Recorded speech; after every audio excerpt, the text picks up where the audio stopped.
Global channel Jayanthi Ameer Shetty tip and cooking ఛానల్కి స్వాగతం. జ్ఞాన దక్షిణామూర్తి ఒక మర్రి చెట్టు కింద దక్షిణాభిముఖంగా కూర్చొని మనకు దర్శనమిస్తాడు. హిందూ గ్రంథాల ప్రకారం ఒక వ్యక్తికి గురువు లేకుంటే వారు దక్షిణామూర్తిని తమ గురువుగా భావించి పూజించవచ్చు. దక్షిణామూర్తి సకల జగద్గురువు మూర్తి కనుక స్వామి ఆరాధన సకల విద్యలను ప్రసాదిస్తుంది. ఐహికంగా బుద్ధి శక్తిని వృద్ధి చేసి విద్యలను అనుగ్రహించే ఈ స్వామి పరమాత్మగా తత్వ ధ్యానాన్ని ప్రసాదించే దైవం. మనకిప్పుడు పిల్లలకి విద్యను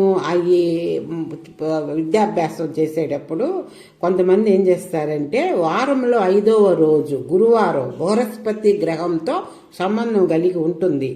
ఏదైనా విద్యా ప్రయత్నాలను ప్రారంభించడానికి గురువారం శుభప్రదముగా భావిస్తారు. అనేక శివక్షేత్రాలలో గురువారం నాడు దక్షిణామూర్తికి ప్రత్యేక పూజలు జరుగుతాయి.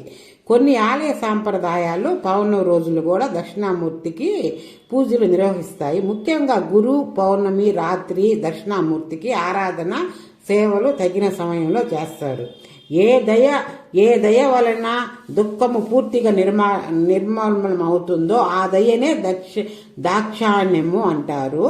ఈ లోకంలో శాశ్వతంగా దుఃఖాన్ని నిర్మించగలిగే దాక్షిణ్యము భగవంతునికి మాత్రమే ఉంది. ఈ దాక్షిణ్య భావం ప్రకటించిన రూపమే దక్షిణామూర్తి. అన్ని సుఖాలకి కారణము అజ్ఞానము. అజ్ఞానం పూర్తిగా తొలగించితేనే శాశ్వత దుఃఖ విమోచనము. అజ్ఞానాన్ని తొలగించి జ్ఞాన స్వరూపమే దాక్షిణ్య విగ్రహము దక్షిణామూర్తి. శ్రీరాముడికి గురువుగా వ్యవహరించిన వశిష్ఠుడు కూడా తపస్సుతో దక్షిణామూర్తిని ప్రత్యక్షం చేసుకుని బ్రహ్మ విద్యను సంపాదించాడు. వశిష్ఠునకు దక్షిణామూర్తి సాక్షాత్కరించిన క్షేత్రమే శ్రీకాళహస్తి. అందుకే ఇప్పటికీ ఆలయంలో ప్రవేశించగానే దక్షిణామూర్తి విగ్రహం కనపడుతుంది. ఇది జ్ఞాన ప్రధాన క్షేత్రం. ఇక్కడ శక్తి పేరు కూడా జ్ఞాన ప్రసన్నాంబ కావటం విశేషం. ప్రతి శివాలయంలో దక్షిణామూర్తి విగ్రహాలు ప్రతిష్ఠించినప్పటికీ దక్షిణామూర్తి ప్రధాన దైవముగా కొన్ని ఆలయాల్లో మాత్రమే ఉన్నాయి. దేశంలో 12 జ్యోతిర్లింగాలలో ఒకటి అయిన ఉజ్జయినిలో మహాకాళేశ్వరుడు దక్షిణామూర్తిగా విరాజిల్లుతున్నాడు. ఇది ఏకైక దక్షిణామూర్తి జ్యోతిర్లింగం కావటం వల్ల ఇది శైవులకు జ్ఞాన క్షేత్రముగా ప్రాముఖ్యతకు పొందినది. పరమ జ్ఞానమూర్తి అయిన శ్రీ ఆది గురువును శృతిస్తూ ఆది శంకరాచార్యులు రచించిన దక్షిణామూర్తి స్తోత్రము ఎంతో ప్రసిద్ధి చెందింది.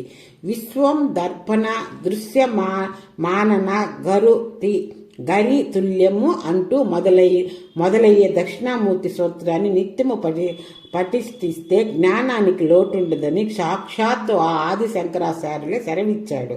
దక్షిణామూర్తి దక్షిణముఖంగా ఉంటాడు.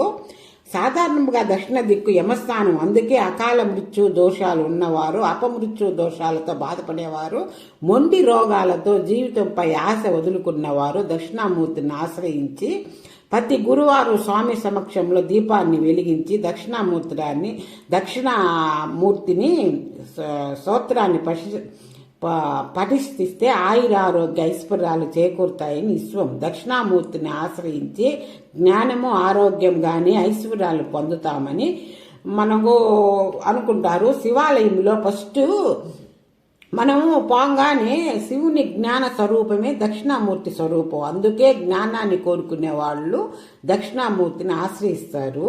మామూలుగా ఈయన శివుడికి అంత శివుని దక్షిణామూర్తిని మనం జ్ఞానము ఐశ్వర్యం ప్రాప్తి కావాలంటే దక్షిణామూర్తిని పూజించాలి.